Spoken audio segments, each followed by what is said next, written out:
why is it that some people end up in really healthy, good relationships and some people just end up in a shit show of a situation? I think it really all comes down to what they're needing to see in themselves, what they're needing to address and change. And just because you're having problems, by the way, in a relationship, doesn't mean it's the wrong relationship. Hello, everybody. Welcome back to my podcast. Come on in, pull up a chair, make yourself comfortable, and grab yourself something cozy. And I thought we'd talk about relationships because it seems to slot in quite nicely with this attachments and identity topic. How often have you experienced outsourcing your well-being to another person and having it determine your worth in that moment? Or maybe you've noticed, sometimes it's easier to notice it with other people, but I mean, I don't know. I think we've all done it to some degree. Some people really struggle with this more than others. I mean, that's classic codependency. We talked about perfectionism and people-pleasing last week. We talked about addiction. People can get very addicted to relationships also, and the need for validation, approval.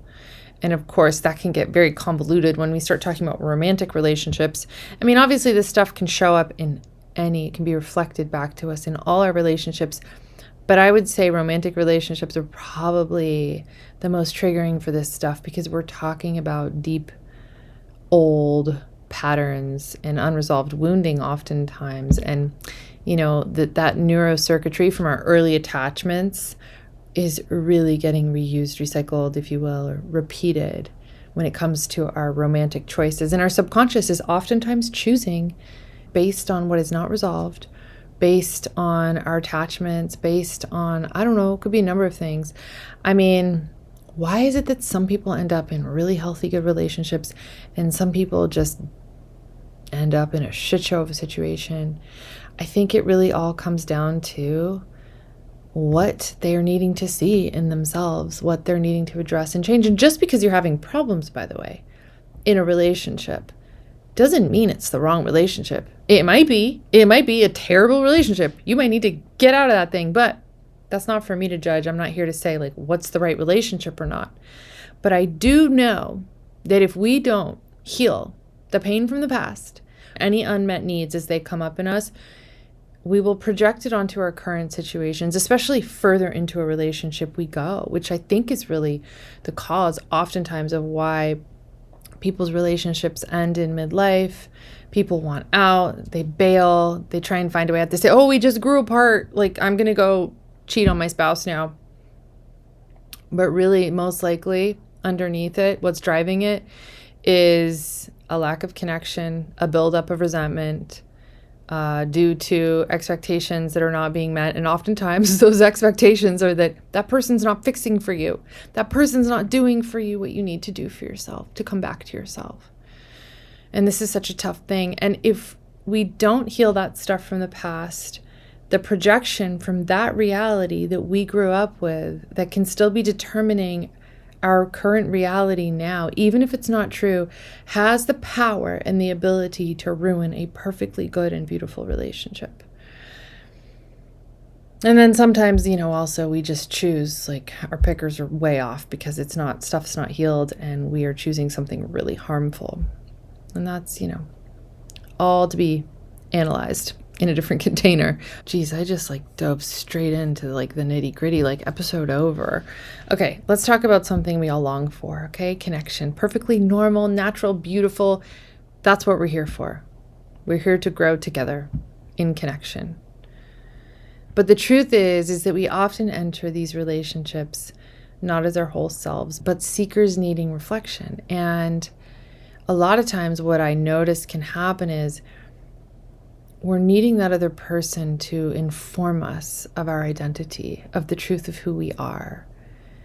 And depending on their bag of stuff, what they've got going on, who we've chosen, that could be really deteriorating for our self-worth, or it could be really uplifting. I don't know. But regardless, we don't really want to outsource this deeper needs stuff to anybody because it's putting a lot of pressure and responsibility on them. I don't know if I said this yet, but expectation is, they say in program, it's just premeditated resentment. It really is. That's a lot of pressure to put on somebody. Doesn't really work out so well. I've tried it. Have you? So what happens when the need to be chosen becomes stronger than our connection to who we are, to God within? And it really all comes down to that, like our soul connection, in my personal experience and belief. What prompted this episode was actually hearing some different content from these different relationship coaches. And I've kind of noticed this theme that it's all about striving, and not with some of the good ones, obviously. Like, there's some skilled professionals out there, and I think that any good relationship coach is actually really going to be coaching you ultimately in your relationship with yourself, helping you learn to self-attune, meet the needs that you're really responsible for needing to meet, and then having healthy boundaries, really, in your other relationships. And honesty is like so important, like not ignoring the flags, for example. I mean, anything that's unresolved in us that we haven't seen, that we're unaware of, that's been normalized, we're going to miss it. We're just going to miss it, and we're going to ignore those flags because those flags are normal. That's why people will go straight for the narcissist, straight for the toxic dynamic, unfortunately.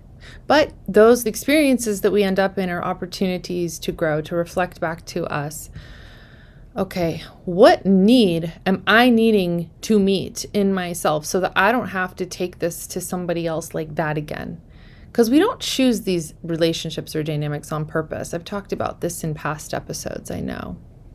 Anyways, these coaches, I'm noticing they're like, oh, be in this energy, be in your feminine, be in your masculine. I'm like, which one are we supposed to be in? It's so confusing to me. And then do this and then do that. And don't do this when he does that. I'm like, what is like... Well, this is all kinds of managing. This is all kinds of energy exertion unnecessarily. And you can lose yourself in that, because that's really ends up becoming about like shape shifting and becoming for somebody else, rather than pulling your attention back to yourself, coming into coherency, like a whole inner alignment that can happen. And that is something that requires you to have a relationship with yourself if you're going to do that, and to hopefully develop a spiritual connection of some sort. And then when you are living in that inner abundance, you're not going to have to strive. You're not going to have to go looking. You're not going to have to get on a dating app. You're not going to have to date, period, if you don't want to. You're going to just be being in your best, whole, true self-energy essence. And you are going to be magnetic, and you are going to draw to yourself that which is reflecting your own state. Now, if you're not in a situation like that, that's okay. Like, it's okay. It's never too late to become that for yourself, because we're all in different phases of relationship with this. I do want to talk a little bit about the different phases of relationship. The real root, right, is a belief. Oftentimes it's a belief, it's an idea, and it predates the person, that relationship with the person. And usually that belief is very old. And there's beliefs like, I need this person to complete me. That's a lie. That's not true. You're already whole. That's not true. Okay, first of all, I'm just gonna tell you, it's just a lie. Now, you might need to do a little work. Obviously, it's not enough for somebody to tell you it's a lie if it's a really deeply ingrained belief in your subconscious. But just very, like, plainly speaking, I can tell you it's not true. This idea that if they love me, then I'm lovable. And these kinds of ideas or beliefs really drive us. They're fear-based. And it's really important to do the work to get free of that fear, so they don't have to continue to do so. Otherwise, you end up usually in a lot of heartache. It sucks. It's not a fun cycle. And then the pursuit of love essentially becomes the pursuit of identity.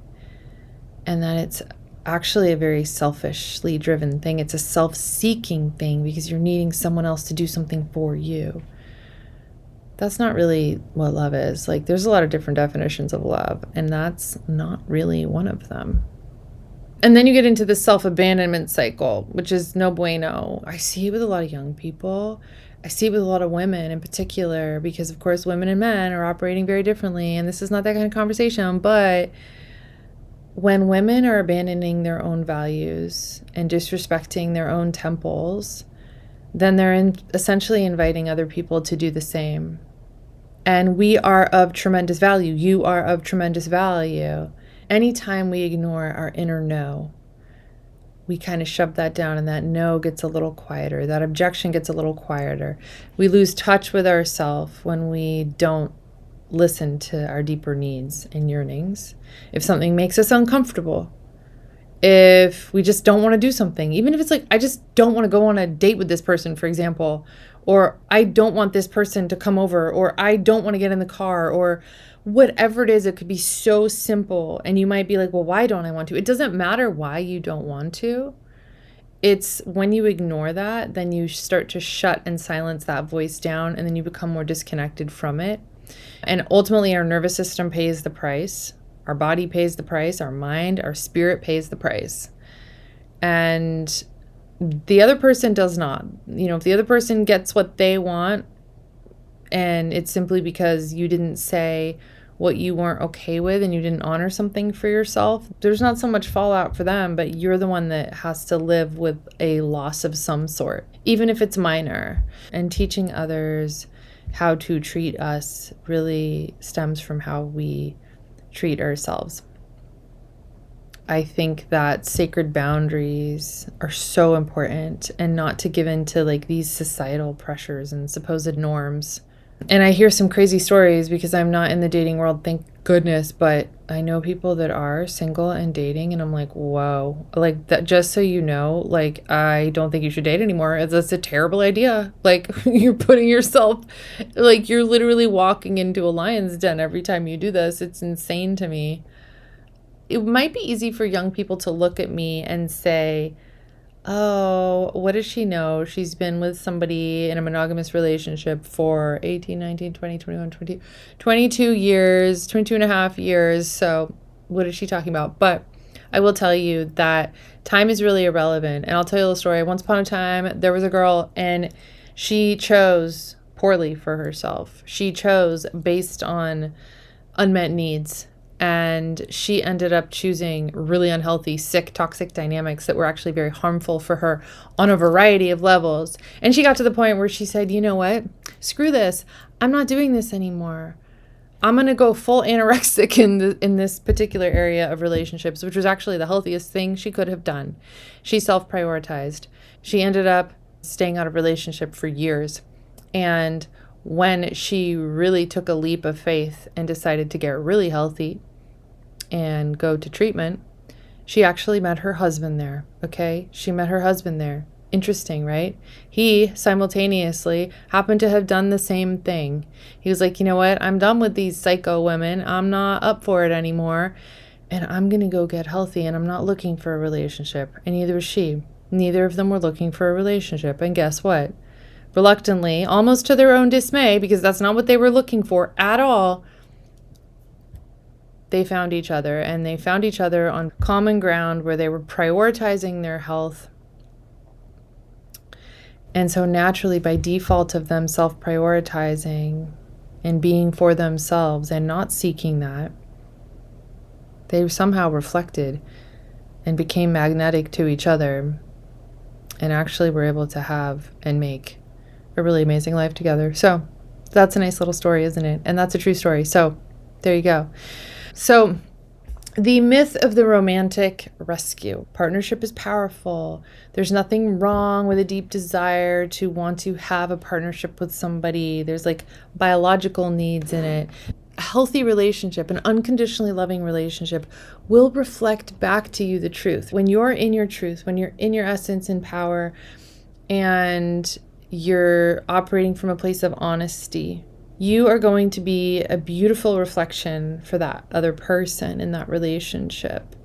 And positive, affirming, validating behaviors and words, actions are so important and so powerful. And they can also be very, very healing in our relationship containers when they are grounded in like love, like actual love. But there's this thing that can happen, this spiritual erosion that can happen when we outsource to needing that affirmation, especially if we don't get it. If we're needing someone to inform us of who we are, but it's bouncing off because we're not actually in a place where we're able to absorb it, or if we're putting that responsibility or giving someone that job who's not equipped for that role, ultimately, who is going to inform us negatively. So discernment is needed. And I think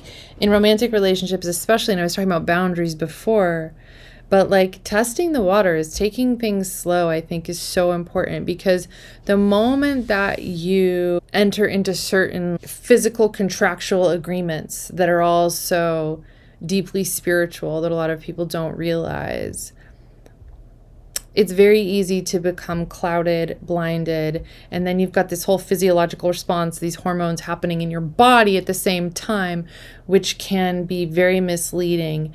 And this can be the kind of thing that leads to a trauma bond in an abusive situation if that unhealed attachment that was abusive is being now repeated in a relationship with another abusive person. So, it's worth taking your sweet time on these things. It's worth putting the feelers out there and really making an informed decision. Just gonna say, I already talked about the neuroscience and like attachment repetition and recycling those pathways, which I think is so fascinating. I mean, basically these relationships are going to reveal everything to us about ourselves, anything unhealed, anything unresolved, and it can be shocking, it can be surprising. Further into longer term relationships, which I started talking about earlier, I think what really happens is this deeper need and call, an invitation to individuation really starts presenting. And Carl Jung mentioned or talks about that individuation doesn't really start until you're in your 40s. I mentioned this in another episode. And I think that's really part of what happens when people there's this separation that starts happening, like where their projections start coming unglued, like laminate, like old laminate starts separating from their perception. And they start having an experience sometimes that can feel really uncomfortable. And there's this real reckoning that's required of like really being able to take an honest look at what's coming up for us instead of just continuing to project it onto the other person and think that there's something wrong with them. I think it's a cop-out to say, oh, we just fell out of love and drifted apart. I do, because I don't think people just drift apart. I think that walls build up, resentment builds up, things are unaddressed, there's a lack of honesty. And if people are willing to go there, then those walls can come down. And I think that a spiritual presence, a spiritual connection, and a return to alignment is really ultimately the most powerful thing that one can do to salvage that. And I think what it is really a call into the present moment and an open-mindedness that's needed. And a prayer that I could offer would be, help me to be present to all the love that is available for me already. Because oftentimes people think this like erroneous belief that there's some other external love outside them that they have to go get, which I think is what causes a lot of people to leave relationships and sacrifice their own values and their own ideals. But they feel very driven by that because they don't want to drop into the present. But the present is actually where everything is. And there's so much abundance and richness available in that if we're willing to kind of pass through the filter, like filter through the discomfort. It's a real soul burn. It can be a real dark night of the soul experience, actually. But I really believe it's a call to deeper love. So certainly the opportunity is there. I mean, to thine own self be true. Each relationship is unique, right? But I do think that there is this, overriding theme and ability and potential in every relationship, or most relationships. And so, of course, the tools, as always, spiritual connection. Sometimes we need coaching and support around that. If there's blocks around that, hypnosis, coaching, somebody that can support you and help you navigate your subconscious. Conversational hypnosis is really powerful for this, for busting these beliefs, for pulling apart and solving these loops that we get into, these problems, just sort of undoing these knots and stepping outside of the perception of our problem, which a lot of times it really just comes down to that perception and how we're seeing something. But really, truly, like, so much power in healing the pain from the past, dissolving those energies so we don't have to keep living inside of a narrative and just projecting an old narrative onto the present or the future. So much power in that. We always have the opportunity and ability to step into a new narrative, a new experience, a new reality can be created for us. Ultimately, at the end of the day, it really comes back to our relationship with ourself, our identity, and coming back more fully, wholly, deeply into that, our relationship with ourself and with the source of all that is. So some questions that you could ask yourself if you so wish. Where have I outsourced my identity to another? Where would I like to take it back? You can take it back. Where am I seeking validation instead of truth? And what is one way that I can show up for myself today with love? Like, what can I do to support myself in creating a safe, loving container for myself? So, there it is. I love you all. Until next time. Mwah! Thank you for tuning in to the May Be Mindful podcast. If you enjoyed today's episode, don't forget to subscribe and leave us a review. Your feedback helps us grow and improve. For more information, resources, and exclusive content, visit our website at maybemindful.com or go ahead and follow us over on Instagram at maybemindful. If you enjoyed this week's episode, please give me a follow, screenshot the episode, and go ahead and tag me until next week when I bring you another thought-provoking and inspiring topic. Until then,